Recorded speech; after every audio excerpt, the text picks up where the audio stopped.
Di kantor pusat sebuah firma hukum ternama yang dindingnya dipenuhi kaca kristal, hiduplah sebuah dinamika yang tenang namun mendebarkan. Inem adalah direktur operasional yang kecantikannya seringkali membuat orang lupa bahwa ia adalah otak paling tajam di ruangan itu. Ia punya kebiasaan menyelipkan bunga melati kecil di sela rambut hitamnya yang disanggul rapi, sebuah kontras manis di balik setelan kerjanya yang formal. Joko, staf bagian riset, adalah pria yang lebih banyak bicara lewat hasil kerjanya daripada kata-kata. Namun, bagi Inem, Joko adalah satu-satunya orang yang tahu kapan ia sedang lelah. Hanya dari cara Inem menyesap kopinya, perhatian kecil di meja kerja suatu malam. Jam sudah menunjukkan pukul 10. Kantor sudah gelap, hanya menyisakan pendar lampu dari ruang kerja Inem yang tembus pandang. Inem tampak memijat pelipisnya, tumpukan berkas kasus besar seolah menenggelamkan sosoknya yang anggun. Tiba-tiba, pintu diketuk pelan.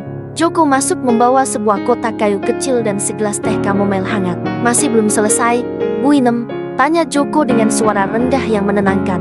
Inem mendongak, matanya yang lelah seketika berbinar melihat kehadiran Joko. Sedikit lagi, Joko, kenapa kamu belum pulang? Ini sudah sangat larut. Joko meletakkan teh itu di atas meja, tepat di samping tangan Inem. Bagaimana saya bisa pulang dan tidur nyenyak? Kalau saya tahu lampu di ruangan ini masih menyala karena ibu sedang berjuang sendirian.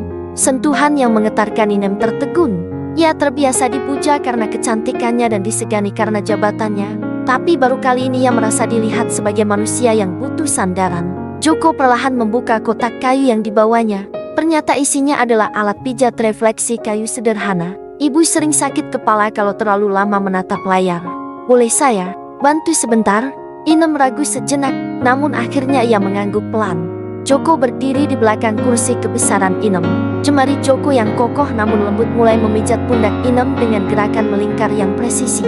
Joko, bisik Inem. Matanya terpejam menikmati kehangatan yang menjalar dari tangan pria itu. Iya, Bu. Jangan panggil aku ibu kalau kita hanya berdua seperti ini. Namaku Inem. Di luar jabatan ini, aku hanya wanita biasa yang ingin ditemani, ucap Inem dengan nada bicara yang jauh lebih lembut dari biasanya. Janji di bawah langit malam. Joko menghentikan gerakannya. Ia memberanikan diri membungkuk, wajahnya kini sejajar dengan Inem. Aroma parfum vanila dan melati dari rambut Inem memenuhi indera penciumannya. Inem, panggil Joko. Suaranya bergetar karena emosi yang tertahan. Sejujurnya, setiap riset yang aku kerjakan, setiap laporan yang aku buat, tujuanku hanya satu, agar kamu bisa pulang lebih cepat dan tidak perlu selelah ini. Inem berbalik, menatap langsung ke dalam manik mata Joko. Di sana tidak ada ambisi karier.